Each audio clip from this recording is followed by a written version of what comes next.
Greetings audience, I'm Boomstick, and today we're going to be talking about The Legacy by Armatus Designs. The Legacy is a spring-powered Talon mag-fed blaster that has both top prime and pump action configurations for you to choose from.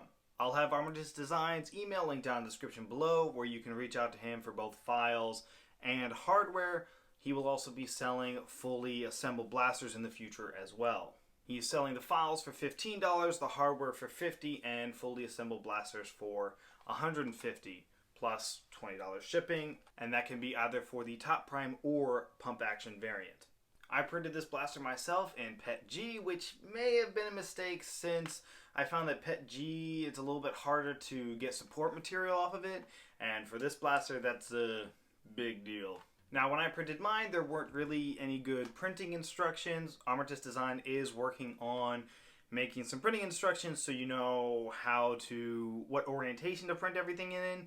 Because when I printed this front section with the magwell, I printed it nose down, and that ended up messing up the magwell portion here, making it a little bit too tight for my mags. The mags are supposed to be able to gravity drop, but mine's a little tight, so gets stuck about halfway. It's not a big deal, I can just grab it out, but just so you know that that's my fault problem, not a design flaw. The assembly process took a little over 2 hours. I did a live stream, which I'll have linked down in the description below for while you're building yours. If you'd like to follow along with the live stream, feel free. It took a while, mostly because of cleaning out the supports where the square nuts go, because it's very important that those areas are cleaned out, or else the square nut won't be able to go all the way into the hole, and it'll get stuck halfway between to where you won't be able to get it out, but it's not in far enough to where you can line it up with the screw. Another interesting thing about this blaster is for the instructions, you're technically supposed to tap all the screw holes, which apparently is something that was utilized a lot back in the day, or the days of like the plus bows and whatnot, but it's something that I personally haven't really seen used in blaster design, so it was interesting to see a blaster utilizing it, even though I didn't have the right tool for the job. I ended up just drilling out the screws, so it ended up being a little squeaky on the inserting of the screws. As far as performance goes, it has a 160 FPS average, most shots hitting between 155 and the upper 160s. Every now and again you'll get a shot in the 170s, and that's with worker darts and AF Pro darts. While testing performance, I noticed that for the trigger, if you pull on the bottom of the trigger, it actually won't go at all. You have to have your finger at least in the middle, if not higher on the trigger for it to actually push on the catch. Now, there is no issue at all. It's a very smooth trigger pull as long as your finger is high enough up, because if it's too low, it's not going anywhere. It has to be higher up on the trigger, which is interesting. It's something that I could see myself getting used to. It was just something I was like, oh, that's a interesting feature, which I don't think is intentional, but just be aware that at least with mine, that bottom of the trigger does not work at all. You have to have your trigger finger higher up.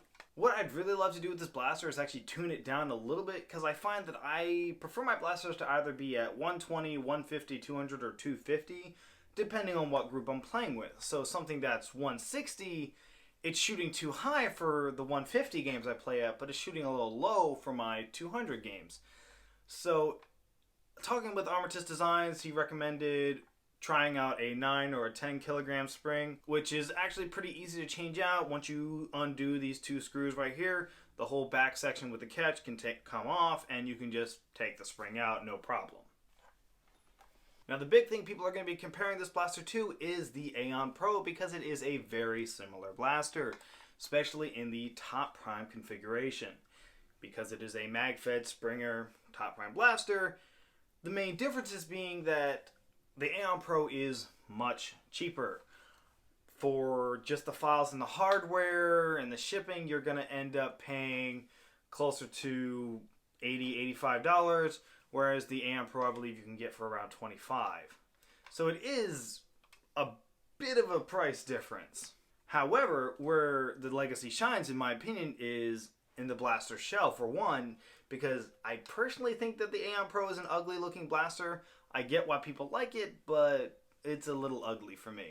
And even though I said I prefer my blasters to be around 150, I should note that the Legacy also has more power than the Aeon Pro with a little bit. Just not by much, but enough that it does have higher performance. And I think the mod potential out of the Legacy is higher than the Aeon Pro. I feel like it'd be very easy to change out this barrel and pusher with a brass breech, and immediately you should be shooting much higher.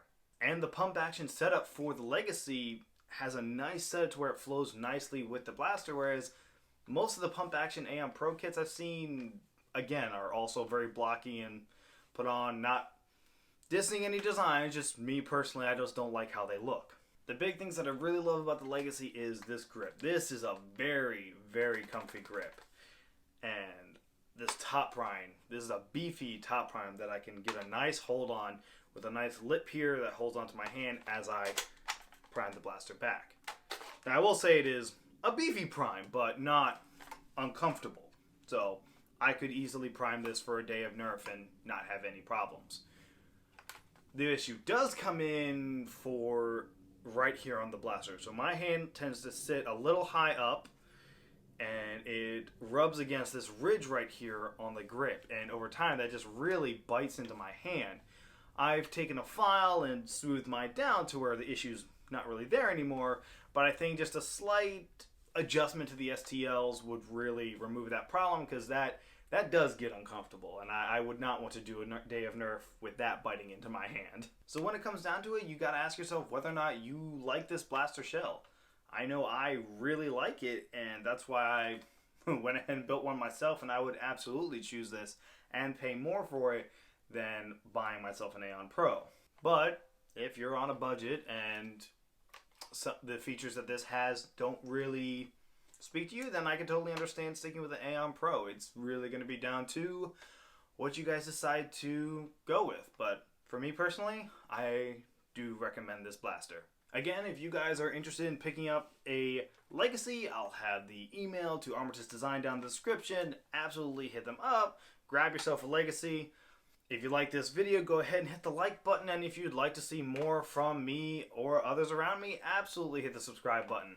If you'd like to support the channel, check out my Patreon and Teespring. Really appreciate it. Thank you all for watching. I've been Boostic, and I'm out.